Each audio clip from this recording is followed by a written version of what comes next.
West Bengal state ইউনিভার্সিটিতে যারা পড়ছো ফিলসফি অনার্স নিয়ে সেমিস্টার 4-এ তোমাদের যে কোর পেপার রয়েছে CC 8, 9 এবং 10।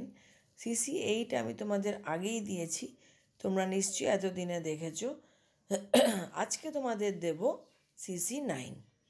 CC 9-এর সাজেশান দেওয়ার আগে বলে দিই যে এই পেপারটা হচ্ছে তোমাদের মানে ফিলসফি অফ মাইন্ড, মানে সাইকোলজি। তো সাইকোলজিতে পড়তে গেলে তোমরা জানো সাইকোলজি মানে কি, যেখানে মন হচ্ছে মেন বিষয়বস্তু, মন নিয়ে আলোচনা হয়। এবার সেই বিষয়ে বিভিন্ন রকমের টপিক থাকবে এবং এই বিষয়ে যে বইগুলো তোমাদের রেকমেন্ড করেছে সেগুলো তোমরা হয়তো জানো, তাও আমি বলে দিচ্ছি। পরেশনাথ ভট্টাচার্যের বই কিনতে পারো, সমরেন্দ্র ভট্টাচার্য কিনতে পারো, অনেক বই আছে। তো যাই হোক, মোটামুটি এই বইগুলো কিনতে পারো। তবে সবার আগে বলবো যে কলেজ যে বই বলবে সেই বইটাই তোমরা কিনবে। এখন যে কোশ্চেনগুলো দিয়েছে দেখো, মোটামুটি তোমাদের ইম্পর্ট্যান্ট আছে, তো আমি এখনও সব দিইনি। তোমাদের যেগুলো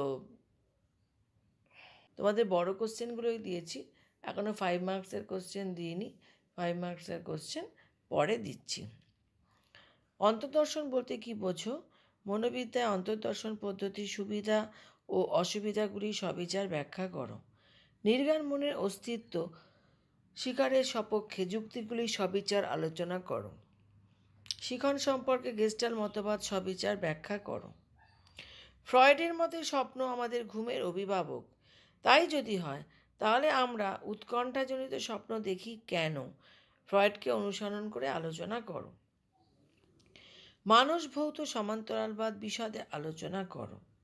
শিখন সম্পর্কিত প্রচেষ্টা ও ভ্রম সংশোধন মতবাদ আলোচনা করো।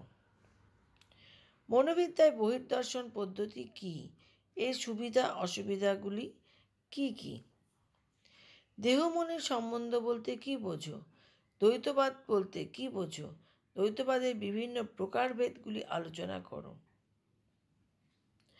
গেস্টালবাদীগণের মতে প্রত্যক্ষ কাকে বলে? অনুষঙ্গবাদের থেকে তাদের মতবাদ পৃথক কোথায়? এই প্রসঙ্গে গেস্টালদের প্রত্যক্ষের নীতিগুলি চিত্তসহ আলোচনা করো। ফ্রয়েডের মতে অচেতন মন কাকে বলে? অচেতন মনের বৈশিষ্ট্য কী? অচেতন মনের সপক্ষে প্রমাণগুলি কি কি? ফ্রয়েডকে অনুসরণ করে লেখো। তো এই যে তোমাদের কোশ্চেনগুলো দিলাম, এই কোশ্চেনগুলো তোমরা খুব ভালো করে করো। 5 মার্কসটা আমি পরে দিচ্ছি। তো এই যে টপিক, এই যে দেখো এখানে অন্তর্দর্শন পদ্ধতি দিয়েছে, আবার এখানে দিয়েছি 7 নম্বরে বহির্দর্শন। বহির্দর্শন বলতে পারো বা এটাকে পর্যবেক্ষণও বলতে পারা যায়। তো অনেক সময় বহির্দর্শন না দিয়ে পর্যবেক্ষণও দেয়। তো আমাদের মনের যে এই যে মনোবিদ্যায় যে পদ্ধতিগুলো আছে, অনেকগুলোই পদ্ধতি আছে, পরীক্ষণ, অন্তর্দর্শন, পর্যবেক্ষণ, তো এই সাক্ষাৎকার, তারপরে তোমার কেস স্টাডি, অনেক পদ্ধতি আছে। তার মধ্যে এই পদ্ধতিগুলো একটু ভালো করে পড়বে। আর আমি যখন 5 মার্কসের কোশ্চেন দেব তখন দেখে নেবে যে আর কোন পদ্ধতিগুলোর কথা বলা হয়েছে। তবে একটু বই দেখো, একটু বই পড়ো, একটু একদম বই না পড়লে তো বিষয়টা সম্বন্ধে ধারণাটা ঠিক মতন হয় না। কাজেই যদি বই কিনতে চাও বই পড়ো, বা যদি মনে করো যে কারো কাছ থেকে কোনো গাইডেন্স দেবে, সেটাও তুমি করতে পারো।